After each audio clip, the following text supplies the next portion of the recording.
अस्सलाम वालेकुम जी, कैसे हैं आप लोग? खैरियत से हैं? ठीक ठाक हैं? आज हमारा टॉपिक है प्राइस डिस्क्रिमिनेशन का, जिसमें हम आज पढ़ेंगे consumer surplus. So it's part 3।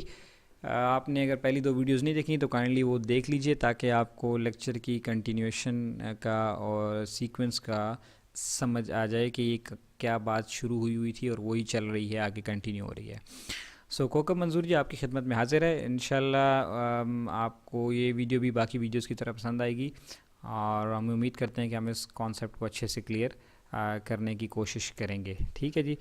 Ready हैं आप लोग? अगर again please watch these first videos part 1 and second, so that you can understand today's concept as well. And if you don't find it in net, so you can in YouTube, so you can see the link given in the description as well. ठीक है, नीचे description में आपको link मिल जाएगा।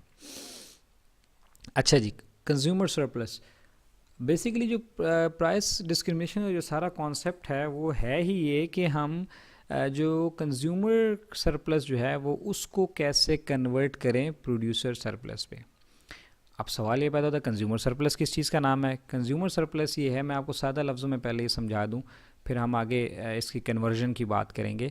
Consumer surplus ये है कि late suppose आप कोई प्रोडक्ट ख़रीदने जा रहे हैं और आपके को इन्फॉर्मेशन मिली है या किसी ने बताया है या आपके जहन में ये बात है कि ये प्रोडक्ट इतने रुपए की मिलती है, ये इतने डॉलर की मिलती है। ठीक है, मिसाल के तौर पे आप मोबाइल ख़रीदने गए और आपको किसी ने बताया यार ये मॉडल जो है ये मार्केट में 20,000 रुपये का मिलता है। आप मार्केट में गए और वहाँ पे आपने माइंड बना लिया, आपने 20,000 पॉकेट में रखे और आप मार्केट में जब ख़रीदने गए, जब मार्केट में सर्च किया और दो चार शॉप से पता किया, तो आपको पता चला कि उसी मार्केट में वही मॉडल, वही मोबाइल और उसी कलर में और उसी स्पेसिफिकेशन के साथ 18,000 रुपये का, 18,000 का मिल रहा है। तो अब क्या हुआ कि आपने वो मोबाइल तो खुशी खुशी ले लिया, अब आपके पास वो जो 2,000 रुपये बच गए, that is your consumer surplus. क्योंकि अब उन 2,000 रुपयों से आप बहुत काम कर सकते हैं, खाना खा सकते हैं और बहुत कुछ कर सकते हैं। वो जो एक्स्ट्रा बेनिफिट है वो आपका कंज्यूमर सरप्लस है। यानी अगर प्राइस में मार्केट में 20 भी होती तो आपने लेना था, क्योंकि आपका माइंड आपने बनाया हुआ था 20 पे। समझ आइए आपको? तो चूंकि अब वो 20 पे नहीं है, अगर यही बात अगर प्रोड्यूसर को पता होती कि ये बंदा जो आया है ये तो 20,000 देने के लिए तैयार है, तो क्यों ना मैं इसे 20,000 रुपये चार्ज कर लूँ। चूँकि उसको मालूम नहीं था, तो उसने जो मार्केट प्राइस के मुताबिक आपको चीज़ बेच दी 18,000 रुपये, तो आप वो जो 2,000 रुपीज़ बच गए, वो जो एक्स्ट्रा बेनिफिट आपको मिला, that is called as consumer surplus.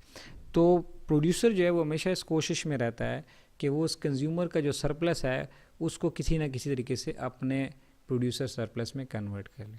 आपने एक चीज़ एक्सपीरियंस की होगी अपनी लाइफ में, आप देखें जब आप शॉप पे जाते हैं तो आपने अक्सर देखा होगा, तो दुकानदार आपको आप पूछते हैं जी भाई साहब ये चीज़ कितने की है, तो वो आपको एक प्राइस बताता है हाइपोथेटिकल। आप कहते हैं नहीं नहीं, आप जैसी दुकान पर चल पड़ते हैं तो वो आपसे एक आवाज़ लगा, बहन जी आप कितने में देंगी, आप कितने प्राइस पे करेंगी, या भाई साहब आप बताएं ना आप कितने कितने में लेना पसंद करेंगे। वो बेसिकली यही कर रहा होता है कि वो ये देख रहा होता है कि यार ये कितने में लेगा। उसने लेट सपोज अगर आवाज़ लगा दी 20,000 रुपये, तो आप तो माइंड बना के आए थे ना 20,000 रुपये का, तो आपने कहा जी ठीक है ओके डन हो गया, तो उसको तो बचत हो जानी थी। तो वो इस तरह की एक्टिविटीज़, इस तरह की टेक्निक्स ये आम शॉपकीपर भी इस्तेमाल करते हैं। अब आते हैं जी इसको कैसे कन्वर्ट करते हैं। तो purpose of the price discrimination is to capture the more surplus than obtainable in uniform pricing. यानी एक जैसी प्राइस सबसे चार्ज करने में इतना फ़ायदा नहीं होता जितना कि प्राइस डिस्क्रिमिनेशन में होता है, क्योंकि कुछ लोग ज़्यादा प्राइस पे करने के लिए तैयार होते हैं और कुछ लोग कम। तो जो ज़्यादा तैयार करने के लिए पे करने के लिए तैयार हैं, हम क्यों ना उनसे ज़्यादा प्राइस ले लें। तो ये जानने के लिए हम मुख्तलिफ़ टेक्निक्स इस्तेमाल करते हैं। एक तो सादा टेक्निक थी जो मैंने आपको बता दी कि हवा में तीर चलाते हैं कि जी ये चीज़ इतने की है।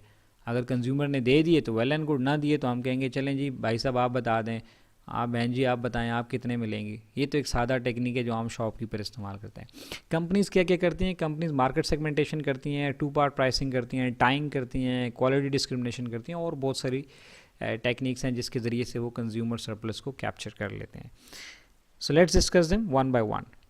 Market segmentation. मार्केट सेगमेंटेशन जैसे कि नाम से ज़ाहिर है कि मार्केट्स को डिवाइड कर देना। मुख्तलिफ़ इलाक़ों को उनकी फ़ाइनेंशियल या इकोनॉमिक स्टैंडर्ड्स के मुताबिक, फ़ाइनेंशियल पोजीशंस के मुताबिक डिवाइड कर देते हैं। आप देख लें, आपको जो चीज़ यहाँ अपने शहर में लेट सपोज़ 50 रुपए की मिल रही है, इस्लामाबाद में शायद वही चीज़, वही एग्जैक्टली चीज़ आपको लेट सपोज़ 100 रुपये में, 200 रुपये में भी मिलेगी।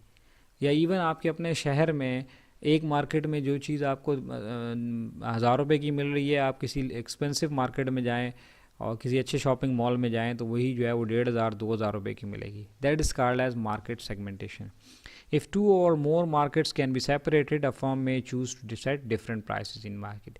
ये देखें यहाँ पे ये BMW की automobile is more expensive in Germany than it's US. तो जर्मनी में ज़्यादा महंगी है यूएस के मुकाबले में। इसी तरह मुल्कों में भी इसी तरह ही है कि एक मुल्क में कम प्राइस होगी उसी प्रोडक्ट की, और वही प्रोडक्ट जब एक्सपोर्ट होकर दूसरे मुल्क में जाती है तो वहाँ पर उसकी दूसरी प्राइस होगी, कम भी हो सकती है, ज़्यादा भी हो सकती है। ठीक है, तो ये डिपेंड करता है। That's called as market segmentation. इसी तरह मार्केट सेगमेंटेशन को आप जेंडर बेस भी कर सकते हैं, मिसाल के तौर पे, और या एज बेस भी कर सकते हैं। जैसे कि स्टूडेंट्स के लिए हाफ़ टिकट और नॉन स्टूडेंट्स के लिए फुल टिकट। तो आपने क्या किया कि जो डिस्क्रिमिनेशन कर दी कि चाहे स्टूडेंट तबके को भी हम अपना मार्केट कस्टमर बना लें। अगर चूंकि नॉर्मली स्टूडेंट के पास इतने पैसे नहीं होते तो वो शायद आपकी जो है वो आपकी एयर ट्रैवल यूज़ नहीं करना चाह रहा होगा, वो लोकल बस में, मेट्रो में जाना चाहता है, तो आप उसको हाफ़ टिकट ऑफ़र करके अपना कस्टमर बना लेते हैं। दूसरी चीज़ है two part pricing. Two part pricing में ये है कि एक फ़िक्स प्राइस सेट कर दी जाती है मिनिमम उसके लिए, और फिर उसके बाद जो है एडिशनल एक्टिविटीज़ की एक्स्ट्रा प्राइसिंग चार्ज की जाती है। क्या मिसाल होगी इसकी मिसाल बड़ी आसान सी है। जैसे आप देखें, जब पार्क जाते हैं तो एक एंट्री फ़ी होती है 50 रुपये, लेट सपोज पर हेड एंट्री फ़ी है। तो जब आप एंटर हो जाते हैं, इसके बाद अंदर जितने झूले हैं या खाने पीने की चीज़ें हैं या जो कुछ भी है, हर एक चीज़ के लिए अलग अलग फिर प्राइसेस पे करनी पड़ती हैं। इसे कहते हैं टू पार्ट प्राइसिंग। पहले थोड़े से पैसों से बंदे को कस्टमर बना लिया जाए, और फिर अंदर जब वो आ जाए तो फिर उसको अपने प्रोडक्ट्स को बेचा जाए। आप देखें, पार्क्स में नॉर्मली जो चीज़ें मिलती हैं वो महंगी होती हैं बाकी मार्केट से। इसी तरह क्लब्स हैं, क्लब्स की मेंबरशिप की एक फ़ी होती है जो आप मेंबर बन जाते हैं, और उसके बाद फिर अंदर जितनी फैसिलिटीज़ आप अवेल करते हैं, जिम है और बाकी कुछ है, उसके लिए फिर अलग अलग भी आपसे चार्ज किया जाता है। That's called as two part pricing. तीसरी चीज़ है जी टाइंग। टाइंग का मतलब होता है बांधना, जोड़ना, किसी चीज़ के साथ टाई कर लेना, बांध लेना। ये बड़ा मज़ेदार कॉन्सेप्ट है जी। इसमें क्या करते हैं, इसमें प्रोड्यूसर लोग ये करते हैं कि वो अपनी जो मेन प्रोडक्ट है, जो हॉट सेलिंग प्रोडक्ट है, उसकी प्राइस में कम मार्जिन रखते हैं, और उसके बाद जो उसके अंदर एक पार्ट यूज़ हो रहा है उसकी प्राइस ज़्यादा रख लेते हैं, प्रॉफिट मार्जिन ज़्यादा रख लेते हैं। इसकी बेस्ट एग्जांपल है जी ये जो प्रिंटर्स हैं हमारे एचपी के या कैनन के। ये लोग क्या करते हैं, ये प्रिंटर तो कम मार्जिन पे बेचते हैं ताकि ज़्यादा से ज़्यादा प्रिंटर बिके, लेकिन उसमें जो यूज़ होने वाला जो कार्ट्रिज है वो वही लगेगा जो कंपनी से आया है, उसमें कोई और नहीं लग सकता। तो जो कार्ट्रिज फिर जब बेचते हैं तो उसमें अच्छा खासा प्रॉफिट मार्जिन रख लेते हैं। सो क्या हुआ कि requires expensive proprietary ink cartridge made by the original manufacturer. तो अगर आपके पास एचपी का प्रिंटर है तो भाईजान आपको तो फिर एचपी का कार्ट्रिज लेना पड़ेगा ना। तो कार्ट्रिज तो जितना प्रिंटर यूज़ होगा उतना ख़त्म होता रहेगा, तो आपको बार बार चाहिए होगा। इसी तरह गेम प्लेयर्स भी यही करते हैं। निंटेंडो की बड़ी एग्जांपल दी जाती है कि वो फिर उसकी जो गेम प्लेयर में वही गेम्स चलती हैं जो निंटेंडो ने डिज़ाइन की होती हैं, उसमें दीगर गेम्स नहीं चलती। तो ये भी एक टेक्निक होती है ताकि कंज्यूमर को जो सरप्लस है उसको कन्वर्ट कर लिया जाए। चौथी चीज़ है वो क्वालिटी डिस्क्रिमिनेशन है। इट्स वेरी सिंपल कि अच्छी क्वालिटी, बाज़ लोग होते हैं अगर आप उन्हें अच्छी क्वालिटी की प्रोडक्ट दें तो वो ज़्यादा प्राइस पे करने के लिए तैयार हो जाते हैं, और अगर कम क्वालिटी की दें कुछ लोग होते हैं तो वो कम पे करते हैं। तो जो प्राइस कॉन्शियस किस्म के लोग होते हैं ना, तो उन्हें आप सस्ती चीज़ दे दें, और जो ज़रा क्वालिटी कॉन्शियस हैं उनको आप महंगी चीज़ दे दें, क्योंकि वो आपको वो डबल प्राइस पे करने के लिए तैयार होते हैं अगर आप उन्हें अच्छी क्वालिटी की सर्विस दें। आप जैसे पाकिस्तान में देखें, जब डाइवू आया था उस वक्त तक बाकी जो हैं वो कोई ऐसी सर्विस नहीं थी, तो उन्होंने फ़र्स्ट टाइम ये लॉन्च किया है कि जी एक ऐसी बस सर्विस है जिसके अंदर फ़ीमेल कंडक्टर है, उसके अंदर आपको सैंडविच भी मिल रहे हैं, और उसको आप जो है वो, और दूसरी वो कहीं स्टॉप नहीं करती है, एक स्टॉप से दूसरे स्टॉप तक आपको जाती है, रास्ते में ये रुकना बार बार और सवारियाँ उतारना और चढ़ाना। सो मीन्स उन्होंने क्वालिटी सर्विस स्टार्ट में प्रोवाइड की है। They charge multiple prices. दुगनी तिगनी कीमत, यानी एक शहर से दूसरे शहर का किराया अगर आम बस में 100 रुपये है तो इन्होंने 200-300 रुपये चार्ज किए, लेकिन पीपल वर विलिंग टू पे, right, and they earn a lot of money. अब आप उसकी देखें कितनी सर्विसेज आ गई हैं पाकिस्तान के अंदर। तो फिर इस तरह से क्वालिटी डिस्क्रिमिनेशन भी की जा सकती है, ठीक है। तो ये देखें कि इसमें एक एयरलाइन की एग्जांपल दी हुई है कि अगर न्यूयॉर्क से पेरिस तक $700 है, तो जो फर्स्ट क्लास है, जो बिज़नेस क्लास होती है, उसकी तो $3000 है, इकोनॉमी क्लास की कम है। ऑब्वियसली बिज़नेस क्लास में ज़्यादा फैसिलिटीज़ होंगी फर्स्ट क्लास में, ठीक है। तो ये कुछ टेक्निक्स हैं।